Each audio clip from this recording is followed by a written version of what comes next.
আসসালামু আলাইকুম everyone, welcome to my channel. আশা করি আপনারা সবাই ভালো আছেন। আলহামদুলিল্লাহ আমি অনেক ভালো আছি। তো বেশ কয়েকদিন ধরে এখন রাতের বেলা ছাদে আসা হচ্ছে। তো আজকে ছাদে না উঠলে জানতেই পারতাম না যে আমার এই জবাটার কলি বের হয়েছে, ফুটবে।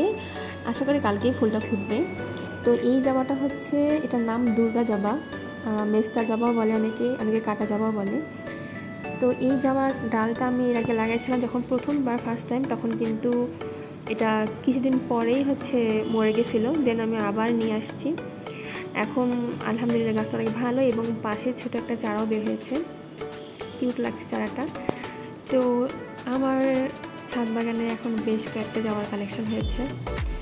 এই জবাটায় কিন্তু সবসময় কলি থাকে, প্রায় সবসময় একটা ফুটলো আবার একটা, কিন্তু এই জবাটা ফুটার বেশিক্ষণ থাকে না, ফুটার পর অল্প কিছুক্ষণ পরেই, কয়েক ঘন্টা পরে আর কি এটা নষ্ট হয়ে যায়, থাকে না। তো সকালবেলা ফুলটা ফুটেছে, ফুলের কালারটা তো বেশ সুন্দর, একদম ডার্ক মেরুন কালার। কখনো কখনো এই ফুলটার কালার এতটা ডার্ক হয় যে কালচে ভাব চলে আসে। তো খুবই ভালো লাগে। যারা আমার ভিডিওগুলো পছন্দ করে অবশ্যই লাইক কমেন্ট শেয়ার করে দেবেন। আল্লাহ হাফেজ।